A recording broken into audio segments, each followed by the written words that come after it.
All right, so my name is Sam Kapala. I am the chair of the planning board. I hope that many of you have been to others of these workshops, but thank you for coming out once again tonight. This is the fourth and final of our public workshops as we close out the inventory chapter phase of the updating the comprehensive plan, and we look ahead to the visioning process and to looking forward to the next 10 or 15 or 20 or more years in Freeport. So we're looking tonight to try to take what we've learned from the first couple of workshops and expand that and start to talk as a community about where we want to see growth, where we want to see conservation, and sort of how the community sees the next iterations of land use policy taking shape in Freeport as we look to finalize the comprehensive plan. I want to thank the members of the planning board, as always, who I think many of whom, maybe all of whom are here. I've seen just about everybody. For their continued hard work, also the project review board, and the many, many other members of boards and committees in Freeport who continue to show up not just to this process, but also every month to their meetings, and they really work very, very hard. And it often goes without a lot of thanks, but at least speaking for myself, and I'm sure many others, thank you for continuing to show up and do that. Thanks also to town staff. Thanks also to North Star Planning. I know we have a lot to get to, so I don't want to slow anything down. And I would like to welcome Charles Tettleman. I nailed it. We worked on that, Yeah. but I still have troubles. Charles Tettleman from North Star Planning, who has been shepherding us through this process. Thank you, Charles, and hopefully we can all connect as the night goes on.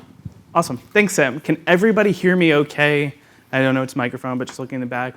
If you want, there's a couple more seats up front, so don't be too shy.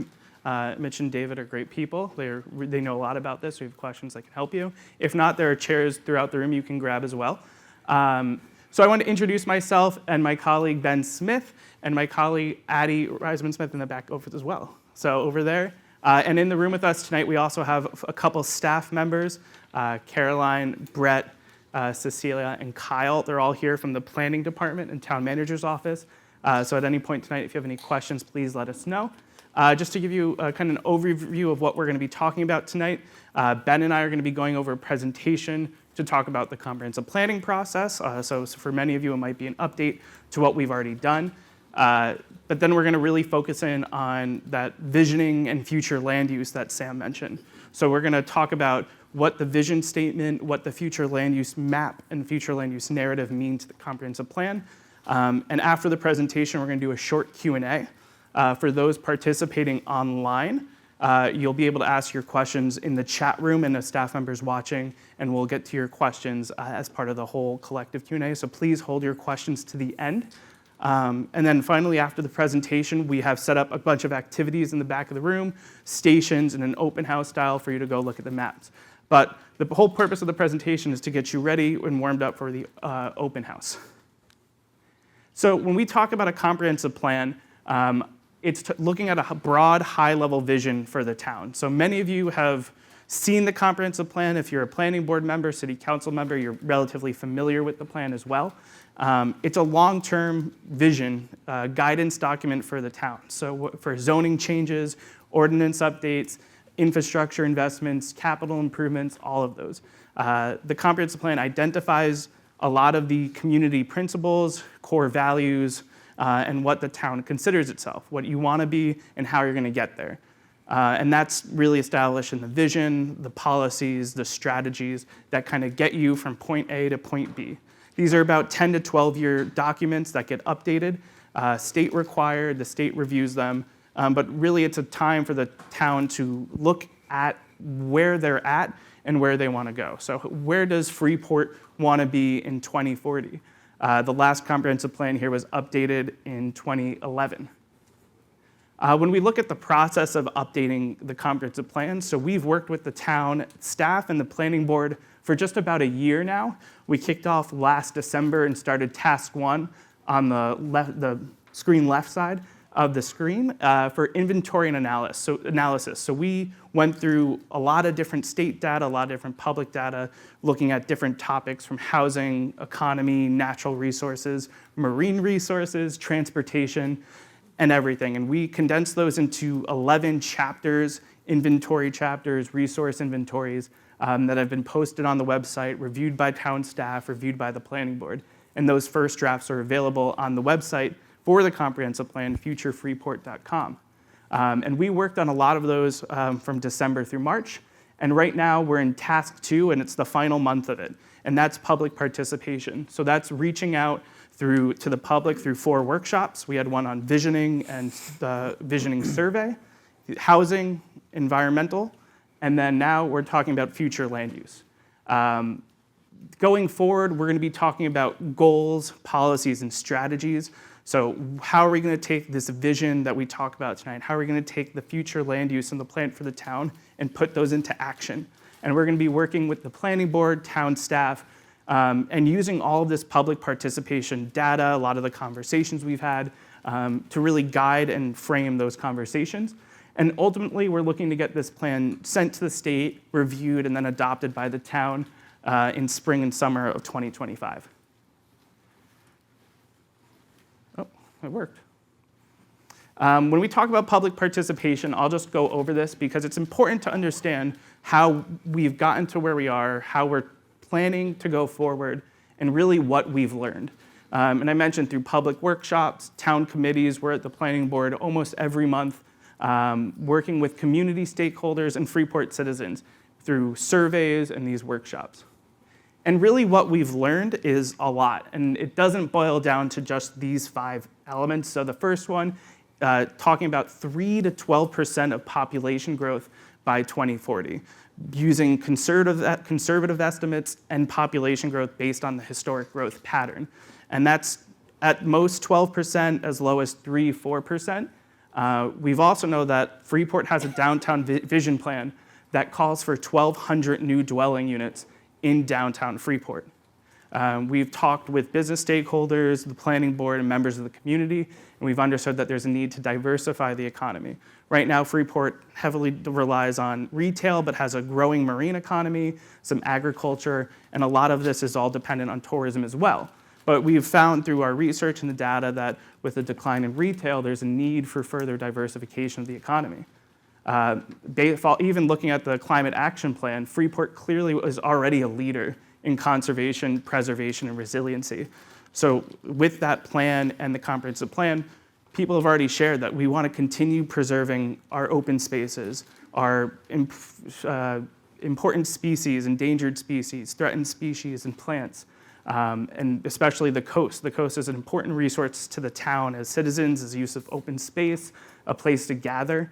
But with all this, you have growth, you have preservation, and we've really heard from the planning board, from the people, that Freeport wants to maintain that balance of rural and growth. And when we say rural, we mean those single-family homes, open space, spread apart, but with the growth that's already destined for the downtown. But what we're really focusing tonight is that big picture, future-focused, what will Freeport be and how are we going to get there? So this slide says, preparing for the future by balancing communities' needs and desires with sustainable growth. So there's a lot that this community wants to accomplish. There's a lot that Freeport continues to accomplish, whether it's through the climate action plan or the downtown vision plan.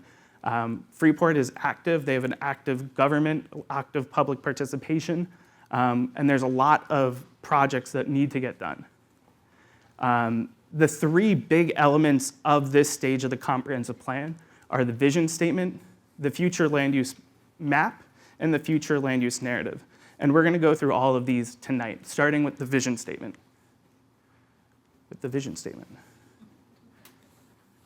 I think I hit it twice. No, I didn't. So the inventory drafting, the public participation, the what we've learned is there at the top, and those really feed into the vision statement and the future land use map and narrative. And we'll be using these, the vision statement, the future land use map, to direct the goals and policies in the comprehensive plan that talks about where we're going to be, how we're going to get there, what needs to get done, what are the town's priorities, and then that's going to ultimately finish with an implementation plan that lays out who's going to be responsible for it. Is it the planning board? Is it the city council? Is it municipal staff? Is it working with different types of committees to figure out how we get this. And that starts with the vision statement and the future land use map. There we go. So the vision statement, generally, like for any vision statement, is a guiding principles of the community. We sent out a survey from May through August, asking people what they like about the community, what they don't like about living in Freeport, what are the challenges, where's your favorite place to recreate, and it provides a framework for the goals, policies, and strategies. What it also does is capture the core values, the identity, and the aspirations of the community. So one of the stations tonight on the back table behind you all is a bunch of vision elements that we've discussed with the planning board, as well as town staff, and it's based on feedback we've heard from the community. And they're elements of the vision statement. So there's one sentence about the economy, one sentence about the environment. So when you take a look at the vision tonight, know that those will be the framework of a larger vision statement that will go towards the goals, policies, and strategies. When we talk about the future land use map, you may have already seen a bunch of maps in the back of the room. A future land use is really the vision on a map. It shows where there are areas for growth in the city. So all of these maps tonight will have a lot of growth concentrated in the downtown village because we know that there's going to be growth there in the future in some manner. But what a future land use map does and a future land use narrative is shape how development occurs. It impacts transportation networks. So if you build a house in one part of the city, are you going to need new roads, new infrastructure? But it also shows where there won't be growth. So which resources are you protecting? Are you keep steering growth away from the coast? And when I talk about growth and when we talk about growth tonight, that can be in any shape and form depending on what the community feels. So if you see a lot of growth in one part of the town, you're like, oh, what kind of growth should be there? We want to know what type of growth should be there, if any, or if it's in the downtown, what scale of growth. And all of this is on the future land use map in some way, and with the narratives that go along with it, kind of provides that framework for how we're going to do growth, what type of growth are we going to have, what resources are we protecting, and whatnot. But what a future land use map is not, it's not a zoning map. And there's a big difference. Yes, the future land use map, if you've been to a city council meeting or a planning board meeting, talks about consistency with the comprehensive plan. So the image on the right shows the 2011 future land use map from the current Freeport comprehensive plan. And on the left is the current zoning map. You will see that there's a lot of similarities, if I believe. Sweet. Do you all see the green laser? Of the 2011 future land use map, especially in North Route 1, you see this light growth area up here that matches the current zoning. So the future land use does play a part in shaping the future zoning of the town, but it doesn't create new zoning on its own. So I'm going to hand it off to my colleague Ben to talk about the specific scenarios tonight and get you on your way to the open house. Here you go. Thank you.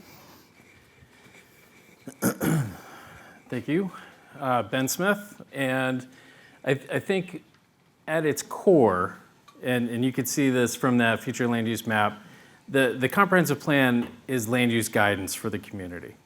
And tonight, we're going to be exploring different land use scenarios that reflect potential futures.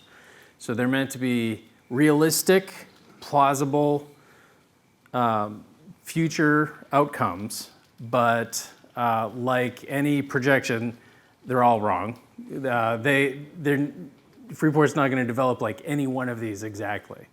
But what we're trying to do is set up some scenarios that are realistic but different enough from each other that we can start to weigh and measure the trade-offs that come with different land use patterns in different parts of town. So all along the way, as you heard, there have been multiple workshops and we've had surveys, and we've been dealing with information in a very compartmentalized, siloed method. So we talk about housing by itself, we talk about environment by itself, we talk about recreation by itself, and this is where we're starting to tie all of these things together and show them on a map. So we want to hear from you about how much each one of these scenarios aligns with the potential vision for the community. We've built them around these elements that there is very good agreement on, coming out of the survey work that we've done, coming out of the conversations we've had at workshops and with staff. But we've emphasized different parts of those elements differently in each scenario to make them different from each other. And we want to understand and discuss what those trade-offs are. So here's an example of kind of the base map. This is existing conditions, and you'll see this over at the station. Nick and Grace are here from Aceto Landscape Architecture, and they're going to be participating and helping out with this work, and they put these graphics together for us tonight. The idea here is that we have built these scenarios on what we've heard, what we've learned, but also a lot of existing conditions. That's part of what we've learned. We've been spending a lot of time, as you heard Charles say, understanding where Freeport is today. So part of that is an understanding of land use, like you saw in the previous image. Part of that is understanding where the infrastructure in the community is, including sewer and water, utilities, as well as conservation land, land that's permanently protected, and also land that is not permanently protected but used as recreational resources today. This future land use plan ultimately, as Charles said, it's a balancing act between growth and preservation. And we want to understand where are the places we want to leave very much the same in the future, whether they're completely natural places or maybe your favorite parts of town that have buildings and houses and businesses there. And what are the places where you want to encourage, incentivize new investment and change and new energy. So part of the work when we started was getting a sense of what's been done in Freeport for official planning work, and the biggest piece of these had to do with the Downtown Vision Plan. How many people have heard of the Downtown Vision Plan? So this work is building on that. How many people have heard of the Climate Action Plan? Almost as many. So that is still in progress, but we've taken that as an input to our planning analysis. There's also another group that's working on infrastructure projects on the outskirts of the downtown, the Dog Bone. How many people have heard of the Dog Bone? This is great. So we've taken all of that planning work into account, but then, as I mentioned earlier, what we've heard over the last year as well, whether it's in person or online. So again, the scenarios are meant to help you think about different ways that Freeport could change and grow based on the values and vision for the community. There's no right answer, right? The goal tonight is not to pick a winning scenario or to vote for your favorite scenario. It's to consider what elements of each scenario are appropriate, whether or not the town adds 5% population increase by 2040 or 12%. We know that there's going to be variables, but we want to understand what those trade-offs are going to be in some of those situations. So we've developed 3 scenarios, and there's no way you're going to read these here, but what we wanted to do is just kind of put them all side by side. The different colors represent different intensities and locations of growth, and we'll walk through each one of these scenarios in a little bit more detail all together, and then answer some questions about the process and what we want to do this evening. And then if you have additional questions about the scenarios themselves, I'd recommend that you hold those to speak with the folks who are going to be at each station. So if you have questions about a particular scenario, you'll be able to have a more in-depth conversation at the stations. But we will have some time for questions before we break to go over there. So these are all a little bit different from each other. There are definitely some similarities, but the similarities are what we call the constants, the things that we want to hold the same from scenario to scenario. And the main one, again, based on that Freeport downtown vision plan, is that the downtown is going to be a major focal point for investment and growth in the community, regardless of the land use patterns that happen around it in other parts of the town. Another given is that it's going to be really important in whatever version of a future land use plan comes out of this conversation, is that there's a lot of places that are permanently protected for both recreational uses as well as conservation. We've talked with folks all along the way about walking and biking and improving connections, not only within the downtown, but getting to downtown from other parts of the community. And one other thing that's emerged as a real issue is housing access and affordability. So all of these scenarios will show new houses on them. It's just a matter of where are they and what is the pattern. So I'm going to provide a brief overview of each one of these scenarios in just a few minutes.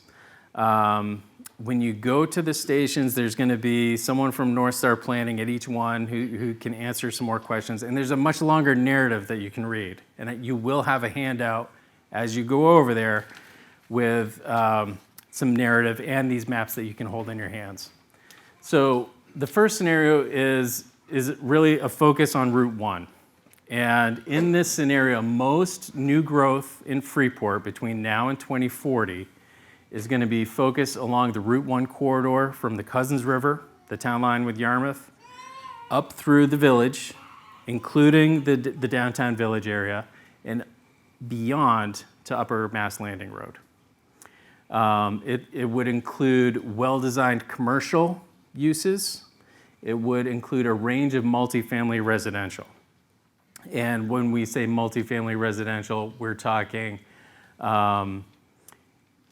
3 to 4 story residential buildings along Main Street, along Route 1, especially south of the Desert Road exit.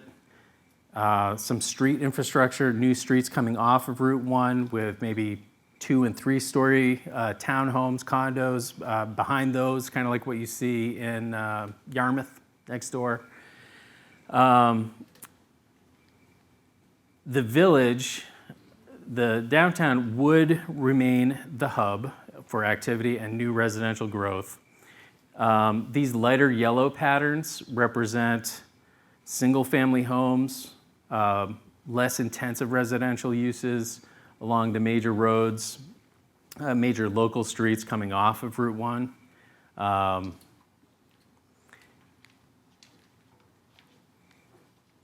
And so the idea here is the village is this pink color with commercial and mixed use is orange. So that's the development I talked about further south. This is only a portion of the town, obviously.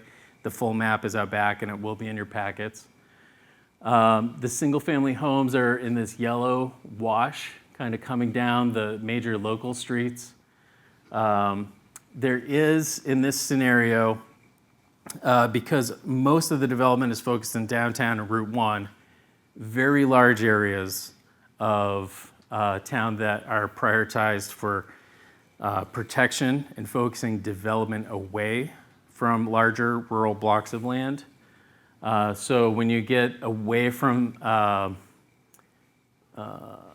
some of these roads, when you get away from Pownell Road, you get away from Desert Road, you get away from Mass Landing and Flying Point, very quickly kind of turns into places where we're trying to direct development away from to protect from the impacts of future development. So that's scenario 1. Scenario 2 is, again, where most of the growth is oriented to downtown, but it's also, in a very significant way, directed to new or emerging neighborhoods, okay? And what we're talking about here are areas like South Freeport or Porter's Landing in other places in the community. Smaller, 4 to 6 unit multifamily with convenience retail or small restaurants or co-working spaces to support remote workers, so that in each one of these neighborhoods, in each one of these little clusters of mixed-use activity in the orange, you would see some additional sidewalk investment. There would be little neighborhoods either continuing to be built out or built essentially as new neighborhoods. In this scenario, unlike Route 1, where Route 1 is currently served by sewer and water, there could be some water extensions required to serve new neighborhoods.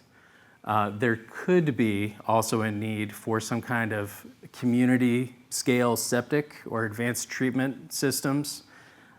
This scenario does not envision large, lengthy extensions of sewer mains. It envisions small clusters of development served by their own local septic treatment.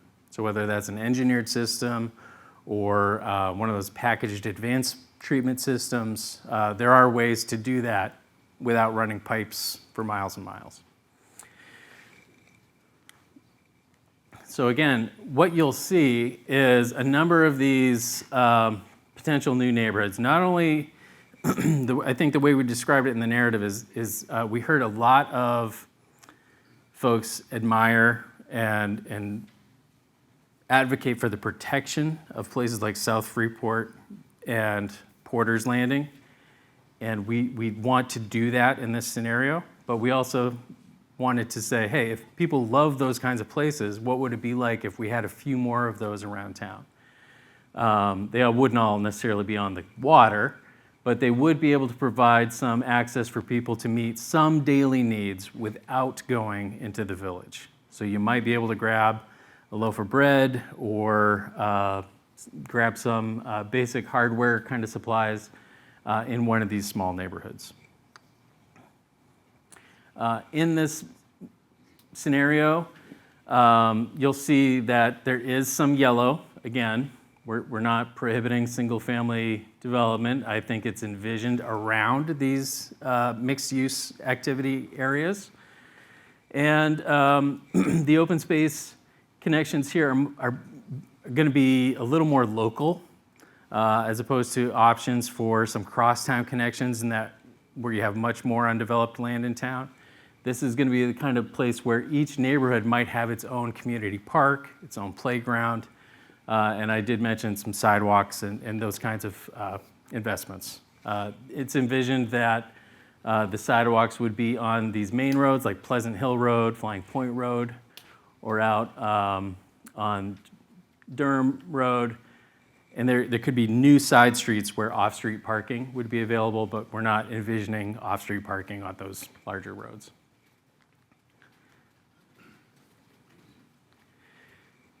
And so that was kind of the north side of town. This is the south side of town with neighborhood centers.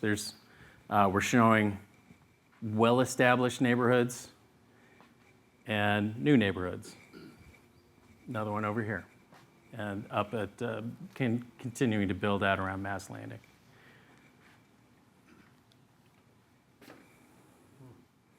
So the third scenario is a little different from all of these. It does still have most of the development in the village, a good chunk, but in this case, not nearly as much.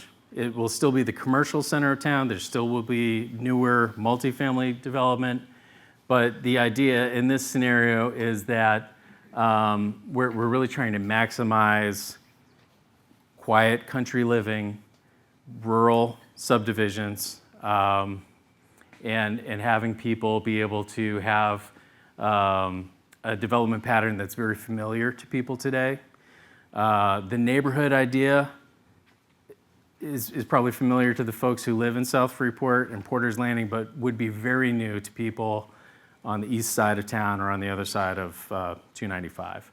This is meant to be a representation of a pattern that would be very familiar to folks.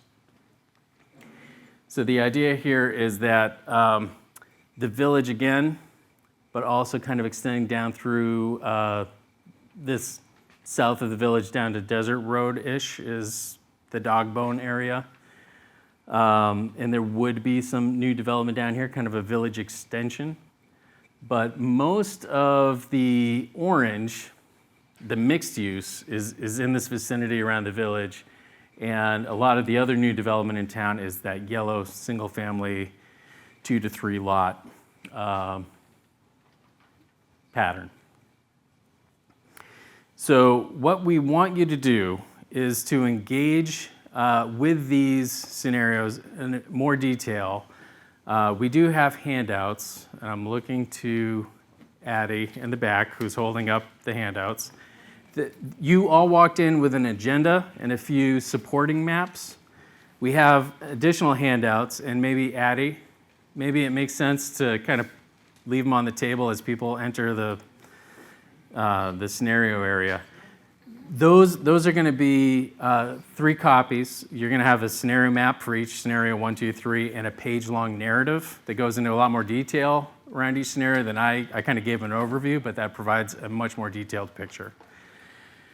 And then on the maps and on the flip charts, we want to hear a little bit about what you love about each scenario and some reactions about things you really don't like at all. Because I think what you'll find is that there's things to love and hate kind of baked into each scenario, and this is how we want to test how some of these values and how some of these different land use concepts measure up and compare with each other. So don't get frustrated if you like a lot about scenario 1, but there's a few things about scenario 3 that you also like. We want to hear all of that. And the idea, again, is not to pick a winning scenario, but we want to have some dialogue, and we want to encourage some conversations amongst yourselves as well as we work through some of these things. Because, again, each scenario has a lot of what Freeport has told us that they value about the community, but those play out very differently from scenario to scenario. So before we break and kind of go more into the open house session, are there any questions about the process itself or about where we need to provide a little more detail before we all separate and start having 50 different conversations? Yes. Thanks very much. This is a technical request. I am red-green colorblind, and most of these maps are very difficult to distinguish any colors in. And I know there are other people here who are the same, and I'd really love some yellows and blues in there.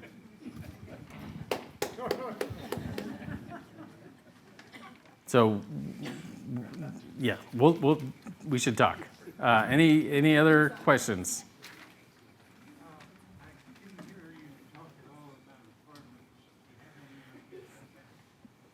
The question was about apartments. Where do apartments fit into this overall picture?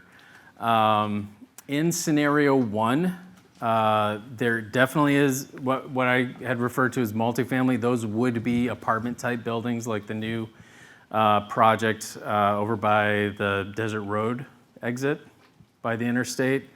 In the Route 1 focus, scenario 1, there could be a number of those up and down Route 1 with smaller apartment buildings behind, like townhomes, condos, smaller units behind, but there could be some 3- and 4-story buildings that have rental units on the Route 1. In scenario 2, which is that neighborhood focus, there would be perhaps some of that within the downtown area itself or on the outskirts, but in that scenario development, it's more distributed in those smaller neighborhoods of 6 to 8 apartments in a building, and probably in each neighborhood you'd have 3 or 4 of those 6 to 8 unit buildings plus some neighborhood commercial. So yes. Does your vision plan include rough numbers with regards to the 3 scenarios? Like I noticed in one of the handouts you showed the water systems, both Freeport and South, as well as the sewer lines, and I don't see connections made and that type of thing. So Does it include that? Yeah. We didn't calculate a number of units. We know that the downtown vision plan is calling for 1,200 new dwelling units in the village itself, which is currently served by sewer and water. The scenarios that we developed were around those mains, but we didn't try and calculate water and sewer capacity. So I think when it comes to extensions, the scenarios have a little more detail in that, but we didn't do a capacity analysis at the wells or the treatment plant. Hi, Ben. Charles, I just need to say out loud again, the state does not require that we certify the plan. It is optional. And you've said it a couple times, I've said it to you privately, I'll say it publicly. They do not require us, this is optional, to have it certified by the state. I'd like just to know, Ben, thank you for these maps, including the habitat map that I was hoping to have at the environmental workshop.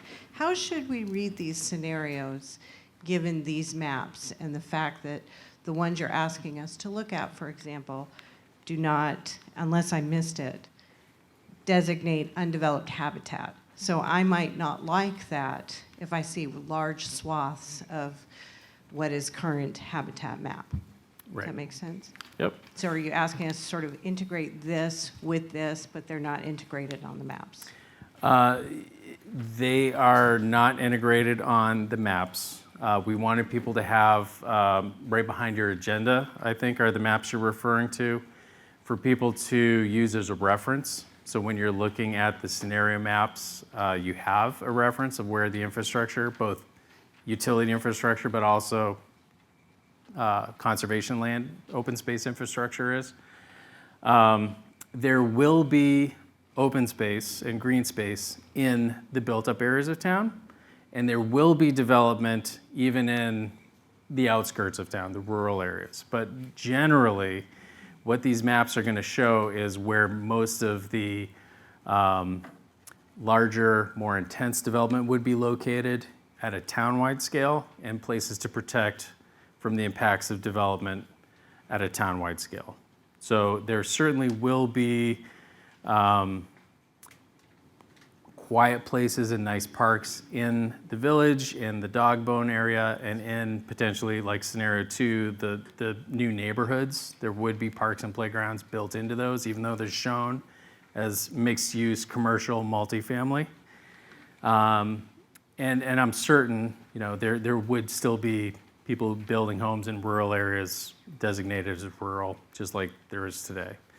So we haven't done the specific site plan level of analysis on how much open space in different parts of these areas we're presenting tonight. But in general, at a townwide scale, what we're trying to do, and what we'd love to get your reaction on, is get a sense of the overall land use pattern, where we're showing more intense development. Is that an appropriate place for development?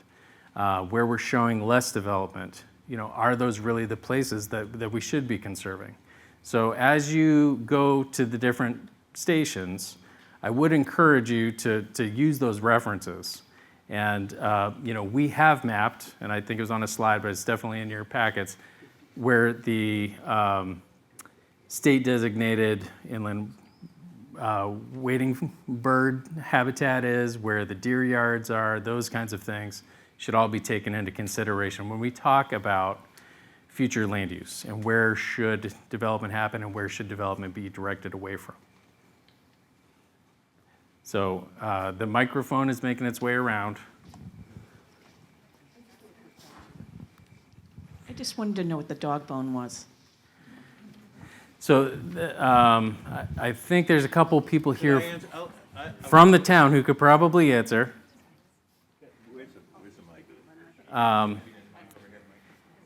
So Can I make a quick answer to that, and then I wanted to make a couple points. I'm Mitch Ruda, I'm in the planning board. We have a pattern over the last 10 years of building about 40 to 50 single-family houses a year.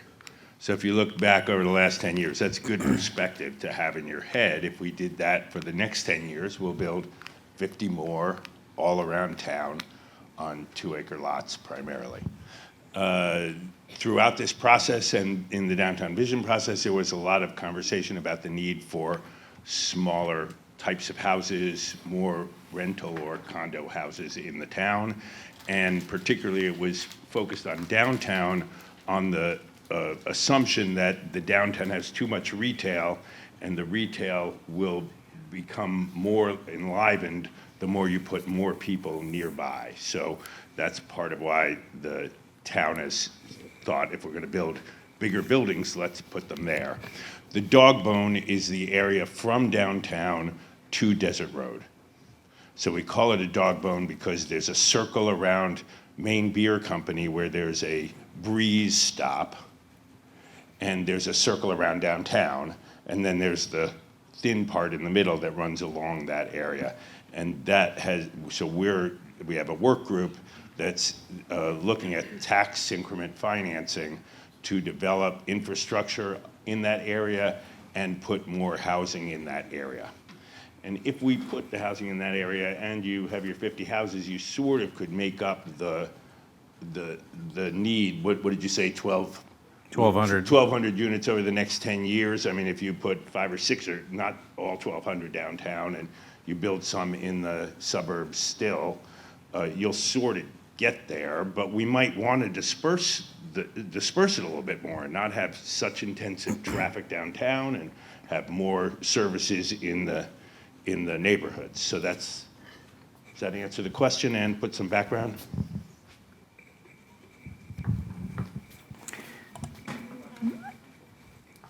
I have a question that maybe the planning board has already taken into consideration, but the core of downtown has many, what I consider historic homes. They're beautiful homes, 100 years plus, most of them very well taken care of.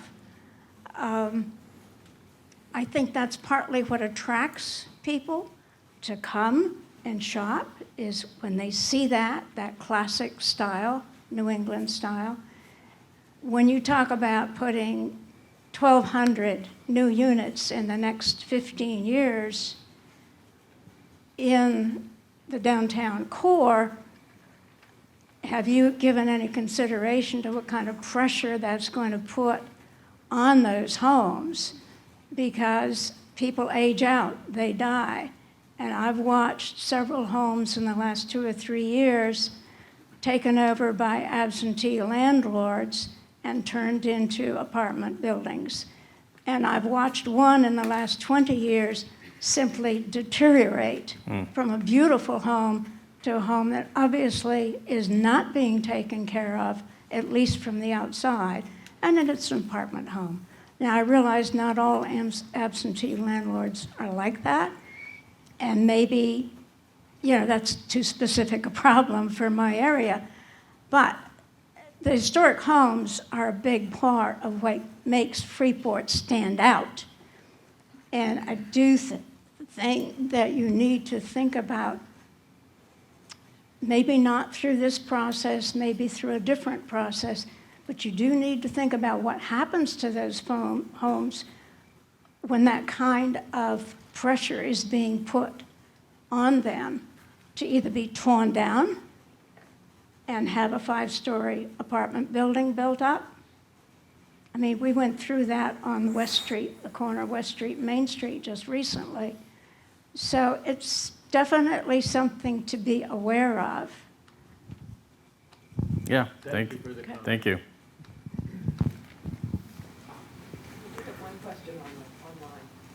Okay, can we take that one while the microphone's making its way around?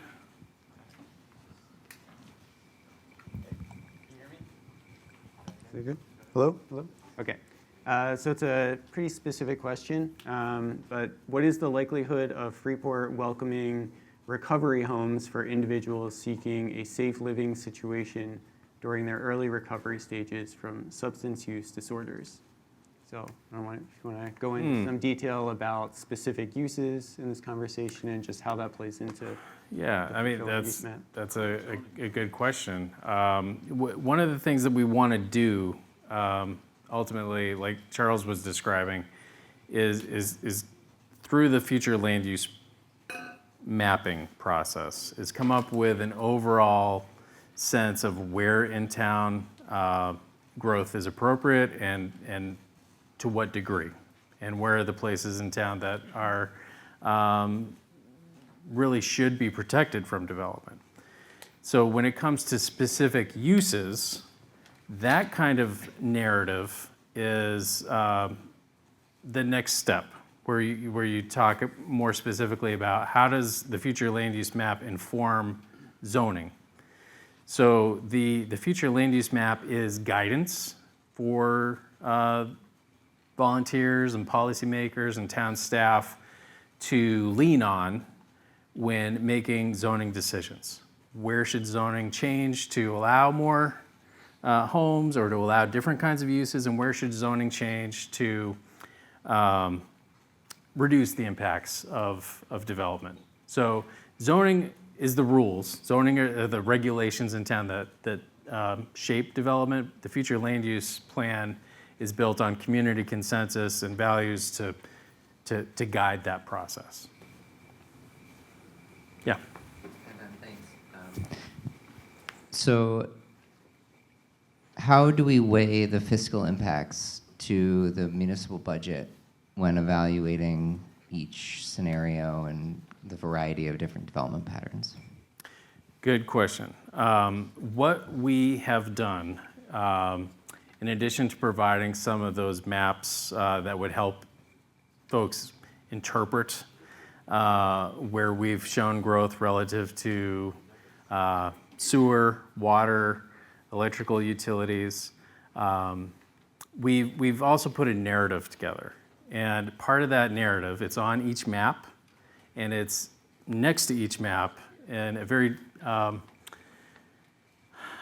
we've tried to provide some guidance around the impacts. So with each scenario, there's a different land use pattern. And based on each pattern, there are going to be impacts on the kind of services that development will necessitate. There will be different kinds of traffic impacts for different kinds of land use patterns, which could necessitate road projects or sidewalks, biking path projects. We've also, kind of moving beyond the specific costs of infrastructure, we've tried to map that out as general, like this will not necessitate a lot of sewer extensions in this scenario. This scenario will require different kinds of investments. So we've more relative costs. We haven't obviously priced anything out. This isn't that kind of planning effort.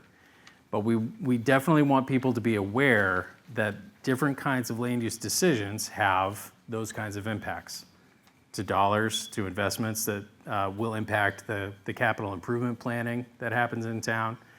But it'll also have different impacts on the kinds of jobs that are available in town and where those jobs are located.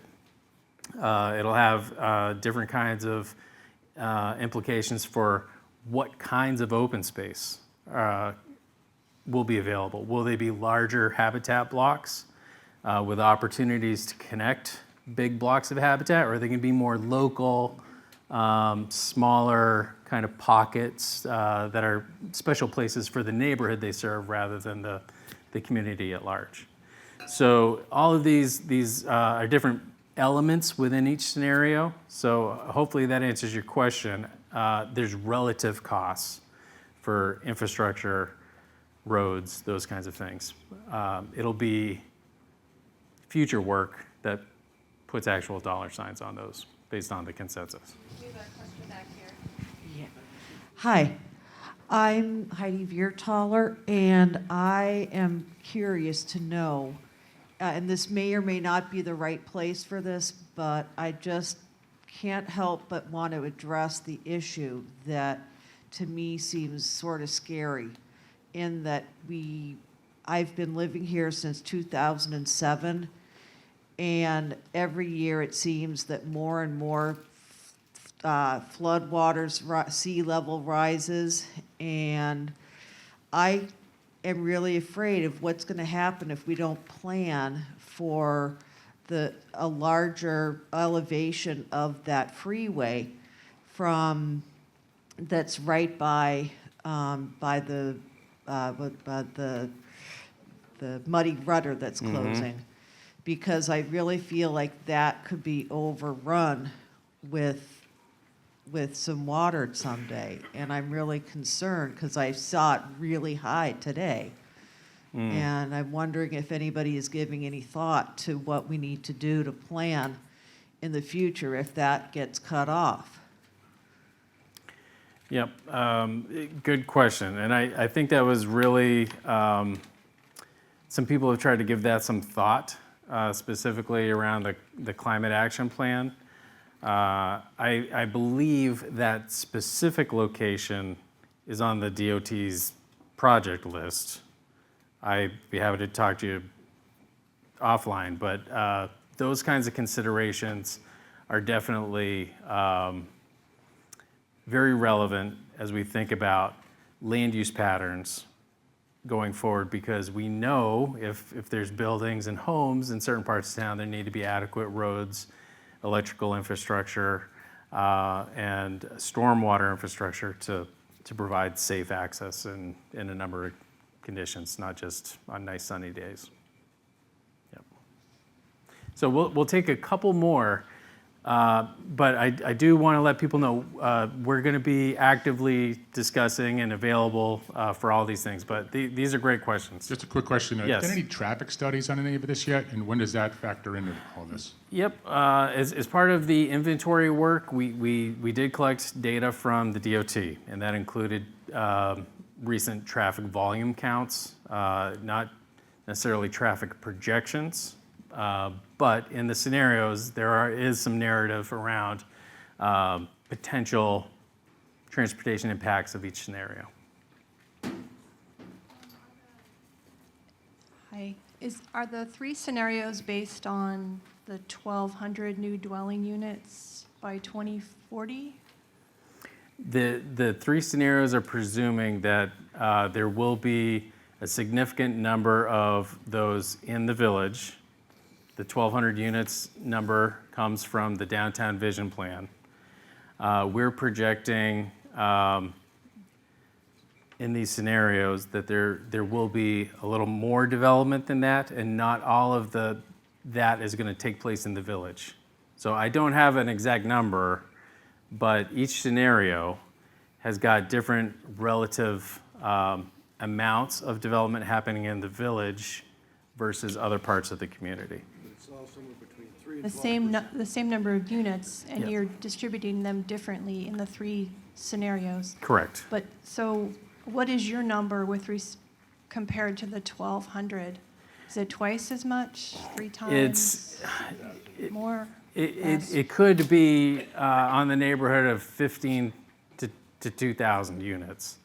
That is very dependent on which track of the population projection the town is on, and it's also dependent on the types of housing that's built in the future.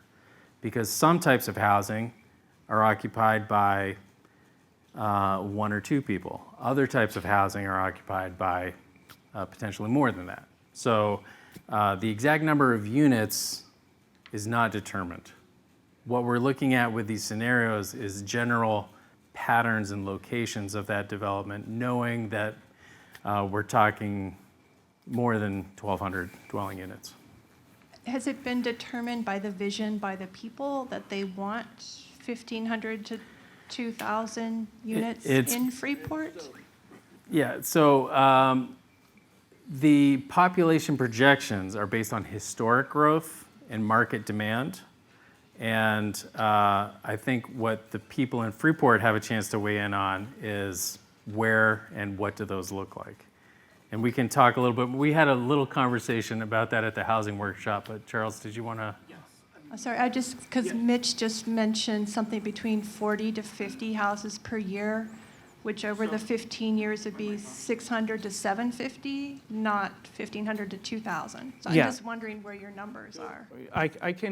What Mitch was talking about was that the town's approving 40 to 50 single-family homes throughout the town. And as it relates to your question about the vision, we have the vision elements in it, and part of the balancing act, not only of the future land use, but is for the whole comprehensive plan, is how how we can get a vision that aligns for the town. So we've heard in the housing workshop through surveys that Freeport isn't affordable. It's hard to buy a first home here. Rent prices are going up. These are all experiences we've heard from people in Freeport, from data. And when we talk about housing in the downtown, there's no set number, just like there's no set transportation impact right now, because we're preparing for that future growth.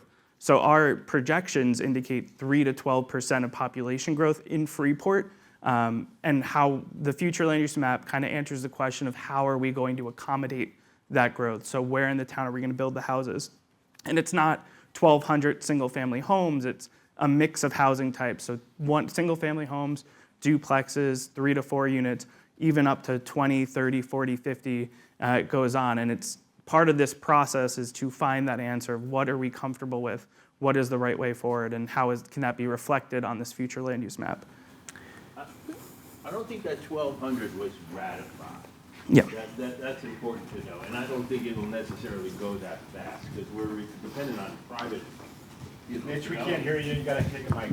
It's I said, I don't think the 1,200 units is a ratified number. That came out of the vision planning process where to make the downtown most alive, it would be great to have more people down there. And I don't think, I just don't know that will happen. And you're right, we've been growing at a certain pace, and if we grow more smaller units, that will be more units. For the In other online words, you get more people in when we're growing single-family houses. And I think there's been a demand for, can we put some more smaller stuff? But how much is something you guys should be weighing in on. Thanks, Mitch. So we're going to take one more question, and then we're going to go into our activities. Hi, as somebody who grew up here, I have a basic question about the village. How have you factored in the amount of land that is taken up by privately owned parking lots? When you used to go down Nathan Nye Cross and Moore Street, there were 22 homes there. Mm-hmm. Some of them were more than one family. Some had people coming and going, but it was a much more residential area. Yep.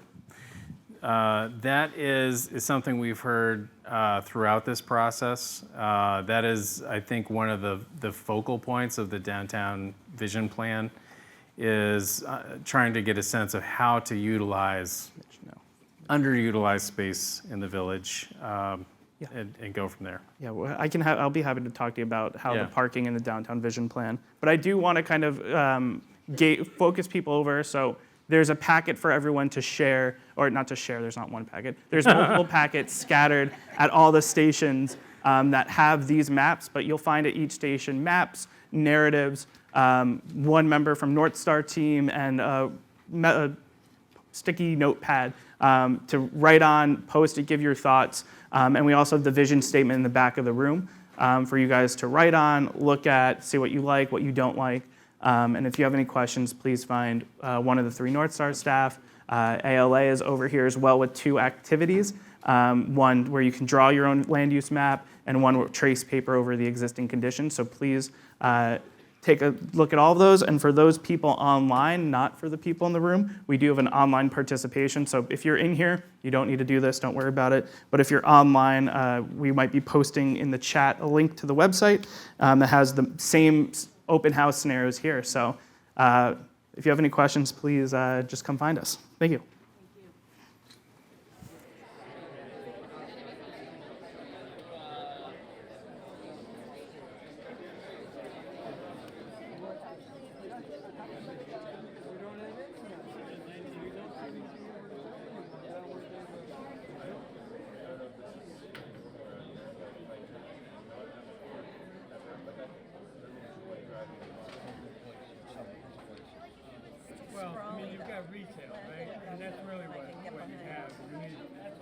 model look like. You could have some models that would be more expensive than